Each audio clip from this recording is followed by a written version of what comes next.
Olá, pessoal! Sejam todos muito bem-vindos a mais uma live aqui na página Espíritas no Ar, no qual estamos estudando o livro O Consolador. E vocês acreditam que a gente já está na questão número 80. Olha o quanto a gente caminhou para chegar até aqui. Então, vamos hoje ler da 80 até 89, vai ser uma live única, que nós vamos abranger o tema das ciências combinadas, né? Eu tenho aqui minhas anotações. Deixa eu só entrar na página certa. Porque eu tinha gravado esse vídeo antes, mas eu percebi que eu tinha gravado ele em pé. E o jeito certo é gravar ele deitado por causa das configurações aqui da plataforma que a gente tá vendo. Então, vamos regravar. Estamos juntos, tendo paciência. Jesus nos vai inspirar. Não esqueça de pegar a água fluida, né? Pra gente ir bebendo ao longo da semana e bora lá. 80. As chamadas ciências combinadas, entre as quais a história, a geografia, a geologia, surgiram no mundo tão só pelo esforço dos espíritos aqui encarnados, ou seja, através do nosso estudo, da nossa observação. Indiretamente, as criaturas humanas têm recebido em todas as épocas a cooperação do plano espiritual para a edificação dos seus valores mais legítimos. Ponto. A espiritualidade tem nos ajudado. As chamadas ciências combinadas são expressões do mesmo quadro de conhecimentos humanos, com igual convergência para a sabedoria integral no plano infinito. A história como a conheceis não é uma estatística dos acontecimentos do planeta por meio das palavras? Todas elas são processos evolutivos para os valores intelectuais do homem a caminho das conquistas definitivas de sua personalidade imortal. Então, temos recebido influências espirituais em todas as áreas que a gente tem desenvolvido aqui na Terra, né? Nos planos espirituais, a história das civilizações terrestres é conhecida nas mesmas características em que a conhecemos por meio dos narradores humanos. A descrição dos fatos é aproximadamente a mesma. Todavia, os métodos de apreciação dos acontecimentos e das situações divergem de maneira quase absoluta, ou seja, a maneira como a gente conta as coisas aqui na Terra não é igual no mundo espiritual. Muitas vezes, os heróis dos livros da Terra são entidades misérrimas, miseráveis, né? Ele usa umas palavras difíceis que aí na mesma hora eu já vou lá pesquisar. O que é isso? Na esfera espiritual. Verifica-se, então, o contrário. Conhecemos espíritos altíssimos que vieram do mundo cobertos de virtudes gloriosas e que não constam de nenhuma lembrança da humanidade. Os altares e as galerias patrióticas da terra foram sempre comprometidos pela justiça, pela política rasteira das paixões. Os altares e as galerias patrióticas da terra foram sempre comprometidos pela política rasteira das paixões. Poucos heróis do planeta fazem jus a esse título no mundo da verdade. É por essa razão que a história do orbe, sendo exata no concernente à descrição e à cronologia, é ilegítima no que se refere à justiça e à sinceridade. Ou seja, a história humana valoriza a vitória, a conquista e o poder. E a visão espiritual valoriza a humildade, o amor, o serviço e a justiça.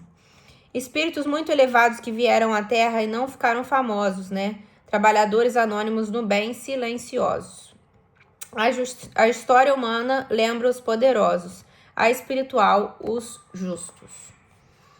Questão 82. Os falsos julgamentos da Terra agravam a situação dos que desprendem no mundo na qualidade de heróis sem que o sejam?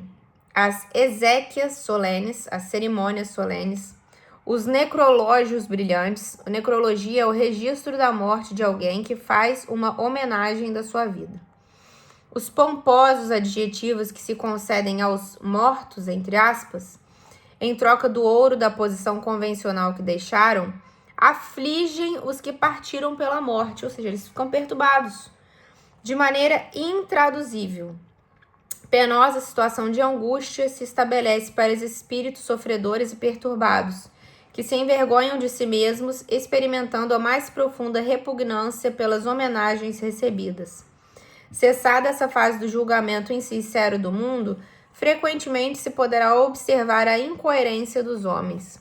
O antigo herói volta ao orbe com as vestes do mendigo ou do proletário rude, aprendendo nas lágrimas silenciosas a compor os cânticos do dever e do trabalho santificantes. E são posições sociais que as pessoas não querem, né? Todo mundo só quer as posições de prestígio, mas sei lá, os ajudantes, né? O chão de fábrica, como a gente diz, ninguém quer ser. E esse trabalho é necessário, né? Todavia, o que ninguém vê, porque na história do mundo, em todos os tempos, o homem sempre incensou a tirania e raramente fixou o olhar inquieto na flor carinhosa e humilde da virtude. Então, homenagens exageradas podem causar sofrimento ao espírito, principalmente se esse não for merecedor. Quando percebe a realidade de sua própria consciência, sente vergonha e arrependimento. A reencarnação serve como aprendizado, né, para resgatar esses débitos que estão na consciência pesada desses espíritos. A virtude verdadeira é silenciosa. E eu lembrei de algumas passagens bíblicas que eu vou dizendo aqui ao longo da live. Os últimos serão os primeiros, está em Mateus 20:16, que quem parece pequeno na terra pode ser grande diante de Deus. E quem se exalta será humilhado. Está em Lucas 14:11. Orgulho e vaidade levam à queda individual. A gente fica embriagado pelo poder, né? Pelas pompas, pelos títulos, chamar de doutor, enfim. 83. É o historiador responsável pelos juízos falsos da história? Considerando-se que cada espírito encarnado tem sua tarefa especial nesse ou naquele setor evolutivo, os historiadores que se deixam mergulhar no interesse econômico das sinecuras políticas, são cargos ou vantagens obtidos por influência política, embriagados pelo vinho da mediocridade, responderão além túmulo pela exploração comercial da inteligência que hajam praticado na terra, adulterando a justiça e o direito, evitando a verdade ou fornecendo mentiras ao espírito confiante dos pósteros, né? Então, pensei nisso como jornalista, porque a minha tarefa, né, o meu juramento é comunicar a verdade, né? E a gente sempre diz, a verdade tem três lados, o meu, o seu e a verdade. Não, é buscar ser imparcial, né? Buscar ouvir todos os lados sem tirar conclusões, é informar, né? Esse é o jornalista. É dar informação, é datar, né? Então, é uma reflexão ética sobre o historiador, bem como em todas as profissões que comunicam a verdade, entre aspas, eu coloquei aqui. Cada espírito encarnado tem uma tarefa em algum setor da evolução, como foi dito.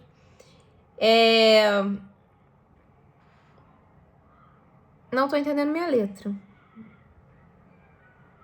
Quantos na história se deixam levar por interesses políticos?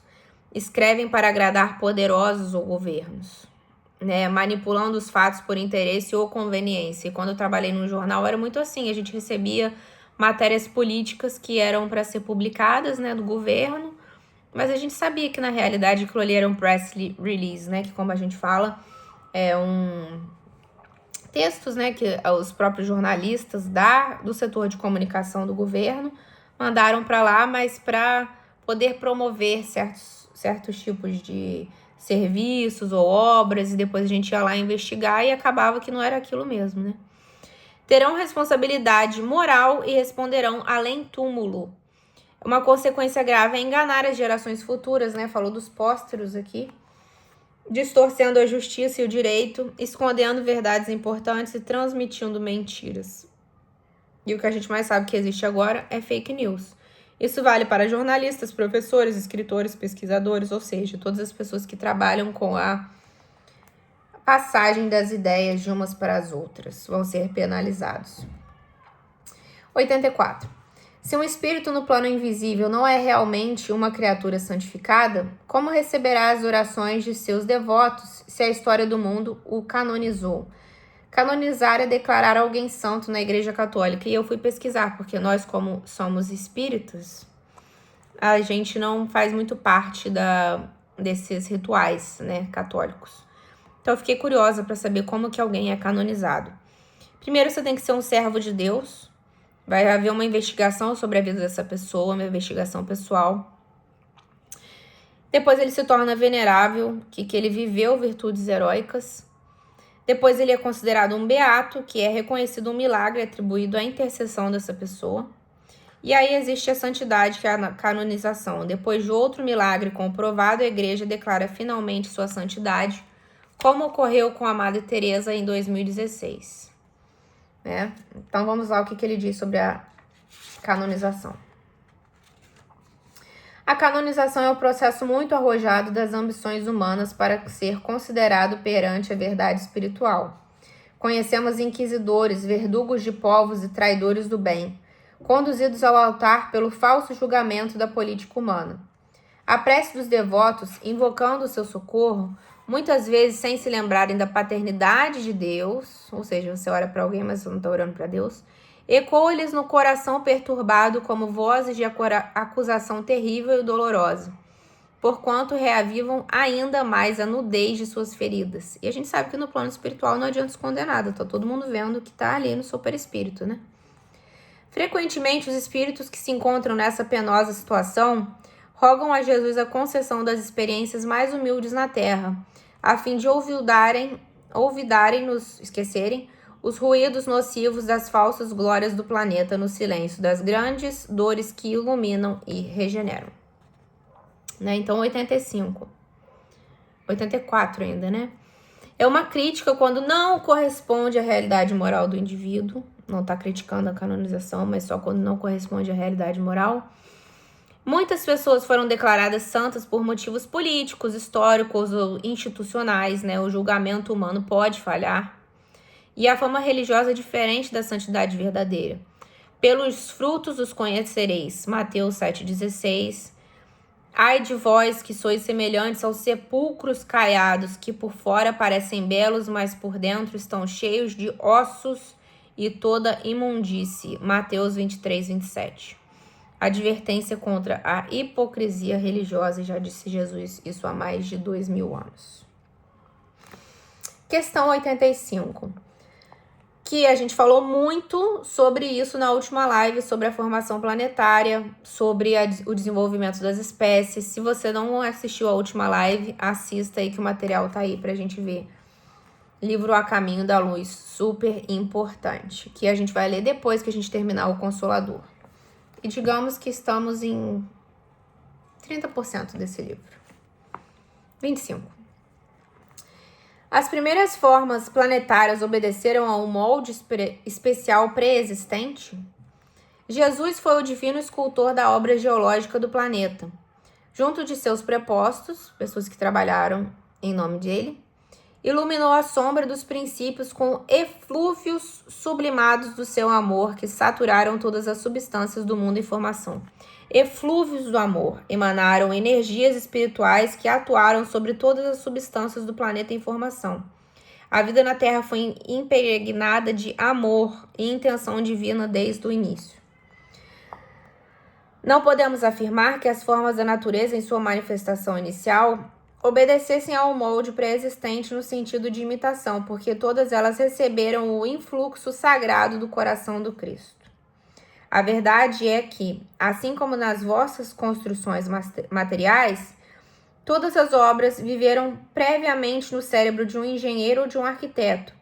Todas as formas de vida na Terra foram primeiramente concebidas na sua visão divina, né? O eflúvio, a alma, aura imaterial. Não houve molde nem cópia, mas criada com originalidade pelo coração de Jesus. Olha que lindo, que belo. Jesus é perfeito, né? Questão 86.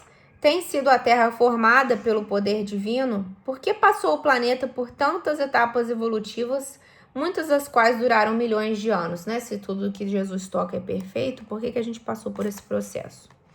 Para começar, eu já pensei assim, tempo e espaço é relativo, né? E o tempo no mundo espiritual é diferente do daqui da Terra, mas é isso que eles vão responder. No infinito do universo, a evolução do princípio espiritual tem de escapar a todas as vossas limitações de tempo e espaço na tábua dos valores terrestres. Ponto final, já não é a mesma coisa. Tempo e espaço são relativos. Para a visão espiritual, milhões de anos não são demorados demais, são necessários para o progresso e aprendizado das criaturas, mas é isso que ele vai responder. As aquisições de cada indivíduo resultam da lei do esforço próprio no caminho ilimitado da criação, destacando-se daí as mais diversas posições evolutivas das criaturas e compreendendo-se que tempo e espaço são laboratórios divinos, onde todos os princípios da vida são submetidos às experiências de aperfeiçoamento, de modo que cada um deva a si mesmo todas as realizações no dia da aquisição dos mais altos valores da vida. Então, a evolução não é automática, né? Mas é fruto do esforço de cada um. Cada fase geológica, biológica, serve para ensinar algo à vida e aos espíritos encarnados. Isso inclui a adaptação ao meio, né? Desde a era rupestre até agora, o quanto que a gente evoluiu tecnicamente, tecnologicamente, né? O desenvolvimento físico e moral, a adaptação dos nossos corpos, que a gente sabe que vai sendo diferente por causa do meio ambiente que a gente vive. O aprendizado coletivo e individual. Então, a duração das eras não é um atraso, mas uma oportunidade de aperfeiçoamento.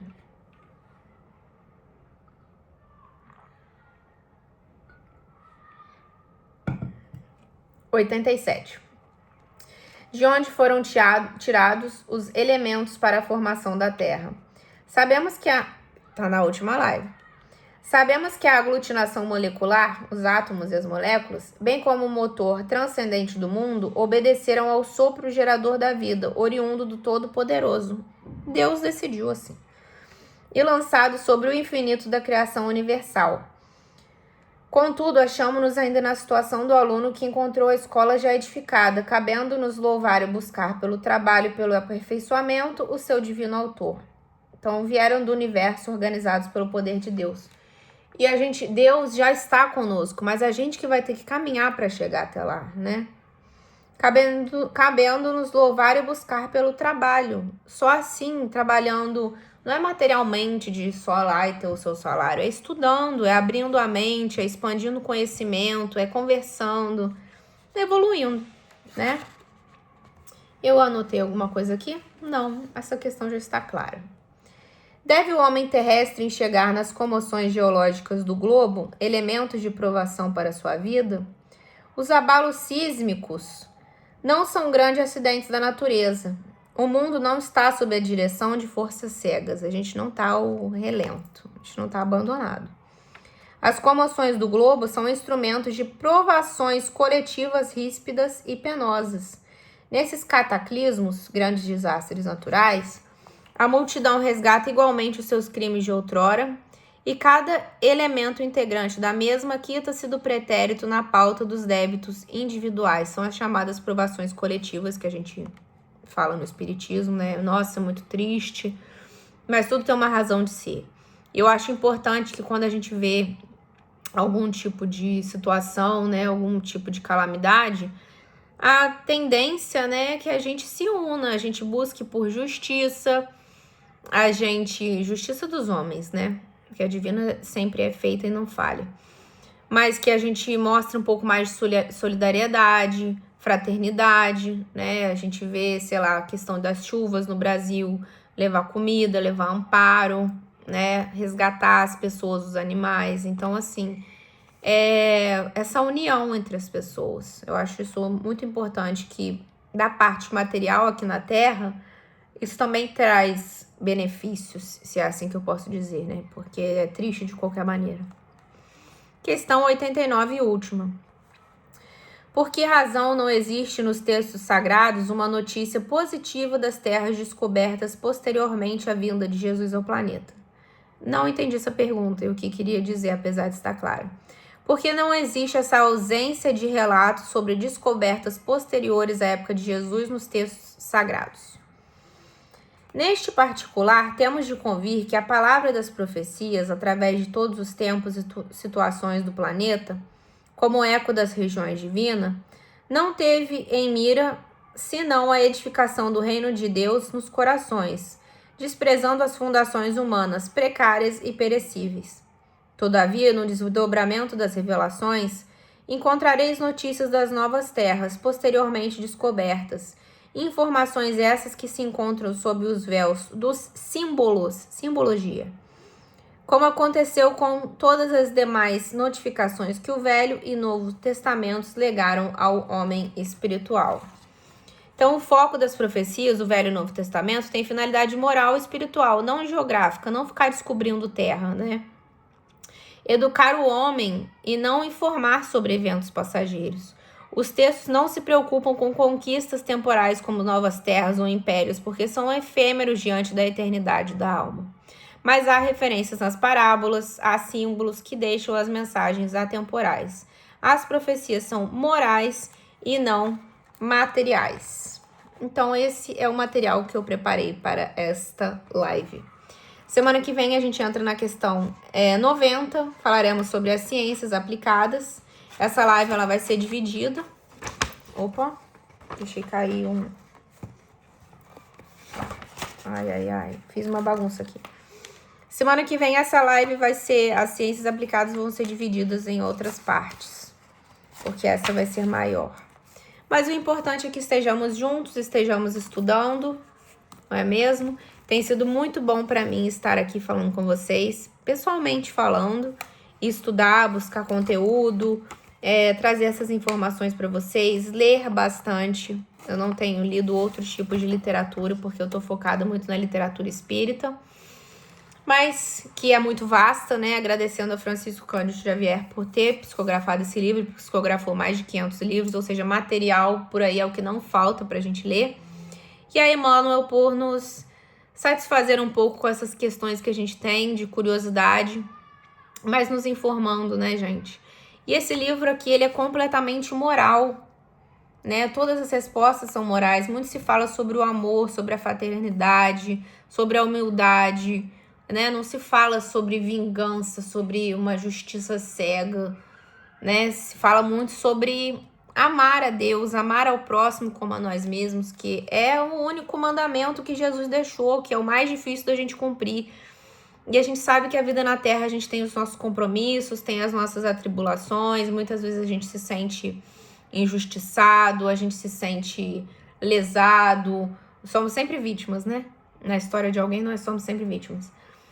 Mas que a gente use do nosso livre-arbítrio de maneira proveitosa, né? Que a única coisa que a gente tem aqui, a principal, é o nosso livre-arbítrio. Então, depende de nós usarmos bem o nosso tempo aqui na Terra, como eu sempre termino as lives falando. Então, é isso, gente. Boa semana para vocês. Fiquem com Deus. Obrigada por assistirem, por estarem aqui comigo, pelos comentários, pelas interações. Os espíritas estão online, né? Espíritas no ar. E saúde aí pra nós com a nossa água fluida, tá bem? Beijo pra vocês, vejo vocês semana que vem aqui no canal. Tchauzinho.